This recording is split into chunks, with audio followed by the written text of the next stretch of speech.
Bitcoin's demonstrated great product market fit. It's a decentralized currency. There's no issuer. There's no authority behind it. Useful for people here that are not so familiar with the terms to clarify what is this crypto thing. Hey there, future millionaires! Welcome back to the channel. It's so good to have you here again.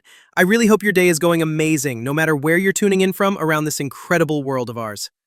Today, we're diving into something that's got everyone talking, XRP. And let me tell you, I've got some news that's going to get XRP holders really excited. Are you ready for this? Because XRP Hope is officially back, and it's stronger than ever. So he's citing the Trump trade deal with China and also the Fed rate cut. So here's what he's basically saying. This is bringing some real structure to XRP's price action. In simple terms, the market hasn't fully stabilized from all this yet, but it's going to happen gradually over time. And you know what? I actually agree with him on that point. But here's where it gets confusing. And I know you guys are thinking the same thing. Nobody can explain why the market just tanked after the Fed cut rates and after that China deal went through smoothly. I mean, come on. That should have been rocket fuel for crypto, right? These coins should have shot up immediately, not sitting around waiting for some delayed reaction. It just doesn't make sense to me, and I'm betting a lot of you are scratching your heads about this too. You know, the wave is coming. Ripple and Zero Ash and Mastercard. Okay, so check this out. While everyone's been staring at price charts, some huge moves have been happening behind the scenes. Ripple just partnered with Revolut and Zero Ash to massively expand access to their RLUSD stablecoin. But wait, it gets even better. Mastercard is acquiring the crypto startup Zero for almost $2 billion, which basically means Ripple is now partnered with Mastercard again. And here's the thing that blows my mind. This is exactly what's been happening this whole time. While we're all getting distracted watching XRP's price go up and down, they've been quietly building these massive infrastructure rails in the background. It's like they're constructing this entire crypto highway system while we're arguing about traffic. This is the real story, guys. The foundation is being built right under our noses. All right, so I've got something special for you today. Now, you know I usually keep clips short and sweet because I want to respect your time, but this one's different. I'm showing you the entire thing because it's just that important. I actually mentioned this clip in one of my recent videos, but here's the thing. I only played the part where Brad Garlinghouse was speaking. And after I posted that, I realized you guys deserve to hear the full context. So buckle up, because I'm about to play this whole clip for you. Trust me, it's worth every second. Let's dive in. Okay, good afternoon, everybody. I'm very excited to be hosting this panel. We've got a very illustrious group of individuals here, and we are tackling the topic of, is there a global consensus in crypto? So before I even level set and set the stage for a conversation, I just want to introduce who's actually in this panel. So to my left is Jeremy Allaire, the CEO of Circle, which went public this year. It is the stablecoin provider USDC, but what's really notable is Circle's IPO really opened the US capital markets, and it has now led to a flood of tech IPOs. Dr. Saifedean Ammon is a very well-known author, the author of the Bitcoin Standard, and is a very published author and has a lot of important views around Bitcoin. We have Brad Garlinghouse, the CEO of Ripple, who also recently just got married, so congratulations. Thank you. Yeah. Oh, thank you. And we have Ricardo Salinas, who's the CEO of Salinas Group, a huge Mexican conglomerate, very successful entrepreneur, and very famously made a very large personal bet on Bitcoin. Yeah. So let me level set by talking about a global consensus on crypto, because I want to juxtapose two very opposing views. The first is that crypto has been a huge outperforming asset class. If we look at the last 10 years, $1 million invested in the S&P 500 today would be worth $3 million. $1 million invested in Bitcoin 10 years ago would be worth $116 million. $1 million invested in Ethereum 10 years ago would be worth $500 million today. So as far as asset class performance, there is nothing even approaching the returns that have come from crypto. Yet we know that major institutions actually dismiss crypto completely. We know a major bank CEO says that he still doesn't care about Bitcoin, even though his customers want to use blockchain. And a recent Bank of America survey shows that 76% of clients have zero exposure to Bitcoin. So the vast majority of institutional investors do not want to own any Bitcoin. So it made me think about what are some things to talk about with consensus around crypto today globally. And I think there's two topics that we can cover in the next 30 minutes. There's just so much to talk about, but I think we can cover at least two. The first is crypto a genuine asset class, investment class? And the second is the consensus I believe that exists in this group is that crypto sits at the intersection today of two super cycles. One is Wall Street moving onto the blockchain, evidenced by stablecoins and eventually tokenization of assets. But it's also sitting, I think, going to play a very important role in agentic AI. And that means that any region that supports the growth of blockchain and invests in it is going to also be sitting at this important intersection. So perhaps to start with the first topic, I'd like to ask Dr. Saifuddin, is crypto an asset class, and specifically Bitcoin? Yeah, I think there's increasing clarity emerging around Bitcoin as being in a class of its own, essentially, as an investable asset. I think Bitcoin's demonstrated great product market fit. It's a decentralized currency. There's no issuer. There's no authority behind it. It's been launched in a perfectly fair way that anybody could mine and anybody could buy at the same price. So it's been relatively easy to convince regulators around the world that this is a commodity rather than a security. And I think this has become a pretty stable view among regulators. And I think among investors as well, I see that more and more people are becoming open to the idea because I think ultimately it serves a market need that is very well established. People all throughout human history have used money, and there are properties that make for good money, as I discuss in my book, The Bitcoin Standard. And there are these properties, I think if you look closely at Bitcoin, you'll see that, as I like to explain it, it's the most advanced form of money. It's the hardest form of money that we have. Its supply grows at the lowest rate of any money ever discovered. And it is also the fastest money that we have. It allows for international clearance without having to go through political authority. So this is becoming more and more appealing to people in capital markets, and I think there's more clarity in a regulatory manner for this, and I think we're going to be seeing more and more adoption worldwide. I think the growth of Bitcoin has been tremendous over the past 16 years, and it's worked practically flawlessly, so I see it only increasing. Countries that have taken the lead in regulating Bitcoin in a permissive way have benefited their people. People have been able to buy it and hold it, and people who have held it for a long time have benefited from it enormously. And countries that have been late or countries that have been hostile, I think they should really be taking a long, hard look at it because they have effectively failed to make a dent in its growth, and all that they have achieved is to deprive their citizens from the chance of accessing this in a very easy and convenient way, and therefore deprive them of the chance of using this incredible new technology. Great. And Ricardo, could you just tell us a little bit about your journey? I mean, we know that you invested a majority of your personal net worth into Bitcoin. What led you to make that bold decision? I think it would be very useful for people here that are not so familiar with the terms to clarify what is this crypto thing. And in my idea, there's Bitcoin, there's stablecoins, and then there's all the other tokens. That's crypto. Crypto is all tokens based on a blockchain. So which one are we talking about? When we say consensus on crypto, are we talking Bitcoin as the future of money? Are we talking stablecoin as the future of banking? Or are we talking other tokens as the future of new technology, decentralized open source? I think it's useful to have that conception in your mind.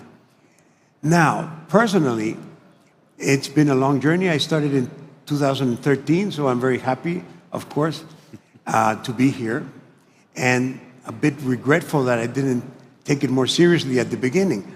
But the one message I would say to everybody else is, it's still early. And Bitcoin is the ultimate hard asset. Maybe a combination of Bitcoin and gold will save your savings from this pernicious debasement that's going on across all the currencies, across all the countries. Okay. And, when I think about the Bitcoin rationale, why investors buy Bitcoin, I think one of the principal things that draws them here is the idea that Bitcoin is digital gold. It's a store of value in a world that's increasingly digital. What do you all think about the idea of, is Bitcoin going to be attractive if gold itself is available on the blockchain? So that if gold becomes digitized and we can buy it as easily as we can buy Bitcoin, would we still want to own Bitcoin? The thing about tokenized gold is that you still have the counterparty risk. And you might show up there and there might not be any gold. The thing about Bitcoin is that the token itself, once you have it in your address, that's it. It's final settlement. So there's a big difference. I mean, it's very good for gold to be able to trade it like that, but you're certainly depending on the issuing party, the party that issues the tokens, to make good on that delivery. And I would also add that it's essentially gold banking is illegal around the world. It's not really possible to make payments with gold.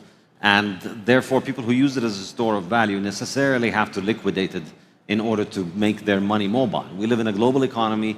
Most businesses deal across international borders, and they need their money to move. And in the digital economy, money's speed is increasing more and more, and therefore, gold if physically cannot keep up, because I think it's too politically centralized, it's too politically sensitive. Whereas with gold, with Bitcoin, on the other hand, you've got final clearance and final settlement of a digital asset, which is native digital. So therefore, that allows it to be a lot faster. And I think that is why Bitcoin has massively outperformed gold over the past 16 years, and I would expect that trend to continue. Tom, if I may, I think you're demonstrating that we don't have a global consensus about crypto. Even in this conversation, and I agree that it still is early, partly because there is not a global consensus about some of these things. I agree. And I think some of the use cases, we're still extremely early in terms of scaled use cases. Circle is certainly one example that has started to have a scaled use case around a stablecoin. But I think the crypto industry, I agree, the next 16 years, I think will be better than the last 16 years, because you'll finally see applications emerging that up until now have just been the store of value story or speculation. Okay.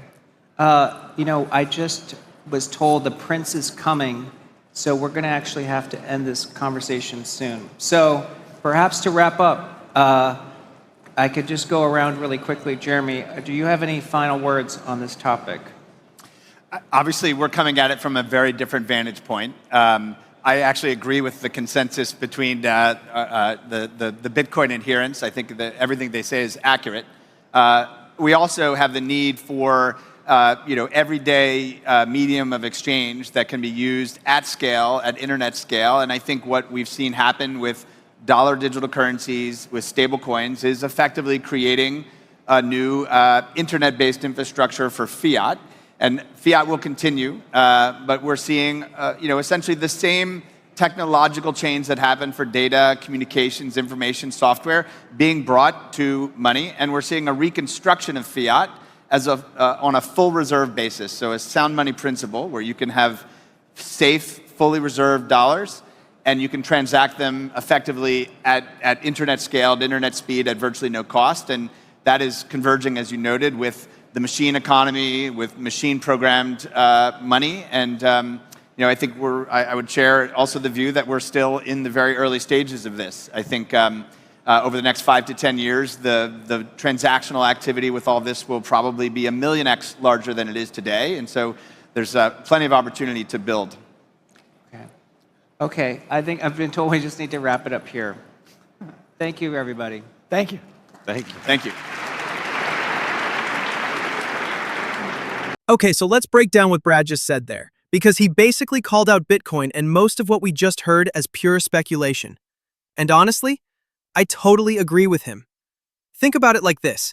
They keep pushing this whole store of value narrative for Bitcoin, right? But watch what happens every single time there's a global crisis or someone even mentions tariffs.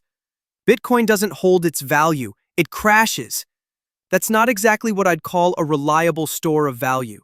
And here's where it gets really interesting. They love comparing Bitcoin to digital gold, but they're missing the bigger picture. Bitcoin is going to become a tokenized asset, and it's happening faster than people think. I don't see it happening this year, but BlackRock and Larry Fink are already moving in that direction with their Bitcoin ETFs. Mark my words, BlackRock's next move will be tokenizing actual Bitcoin itself. Why? Because Larry Fink wants to tokenize everything of value. Your house, your car, your personal property. They want it all tokenized in the future. But here's the reality check nobody wants to talk about. Where can you actually spend Bitcoin? That guy was talking like Bitcoin is accepted everywhere, just like Visa and Mastercard. Come on. We all know Bitcoin is expensive and painfully slow. Now picture this. Brad's sitting there listening to all of this, and I bet he's thinking, you know what? The best way to actually transact Bitcoin is to run it over the XRP ledger. And guess what? I think that's already happening. Michael Saylor talks about sending $50 million in Bitcoin in seconds for less than a penny. Eric Trump said something eerily similar. So here's my question for you. Are they already secretly running Bitcoin transactions over the XRP ledger? Let me know what you think in the comments. Are they actually bypassing the Lightning Network entirely? Because I am dying to know the real answer to that question. That would be absolutely huge if true. But wait, speaking of huge developments, have you seen what's trending right now? We've got some serious competition heating up for 2025. BlockDAG, Ripple, SHIB, and Dogecoin are all leading what's shaping up to be the hottest crypto race of the year. This is getting interesting, folks. You know what I absolutely love about these articles? They don't just hype up the price, they actually explain why XRP matters and what it's designed to do. That's the real foundation right there. But here's my honest take. XRP is hands down one of the absolute best investments you could make in 2025. And I'm not just saying that to get you excited. Think about it this way. If you're investing right now, you're not really tying up your money for years and years. Why? Because this massive run we've all been waiting for? It's about to happen, and it's happening soon. I'm talking before the end of this year, folks. Actually, I think it's going to kick off this month. We're already in November, and you know what they say about November. This is when things get spicy. Everyone's been talking about the big November, and I have a feeling we're about to find out exactly what that means. Are you ready for this? Well, let's sit back and see how this whole thing unfolds, because things are getting really interesting.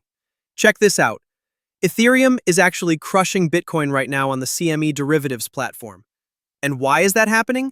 Because institutional investors are going absolutely crazy for Ethereum lately. The big money players are clearly making their choice, and it's not what a lot of people expected. This could be a major signal of what's coming next. So get this. Ethereum is already flipping Bitcoin in futures activity on the CME, which is absolutely wild. But here's what's going to blow everyone's minds. Just wait until XRP flips both of them. And here's the crazy part. Throughout this entire cycle so far, XRP has been quietly outperforming both Ethereum and Bitcoin. I'm telling you, this trend is just getting started. But wait until those ETFs go live. That's when things get really insane. Everyone's trying to guess what's going to happen with these ETFs, but I think the money flowing in is going to be way bigger than anyone expects. We're talking about a tsunami of institutional money. I'm calling it right now. XRP is going to be the biggest shocker of this entire bull run. And honestly, I think a lot of people are going to be kicking themselves for not getting in on this opportunity while they still could. So here's my advice to all of you amazing people watching. Stay patient, keep that positive energy flowing, and let's build this wealth together. All right, family, that's a wrap on today's video. Thank you so much for hanging out with me and being part of this incredible community. You guys are absolutely awesome, and I can't wait to see you in the next one. Have an amazing night, and remember, we're just getting started.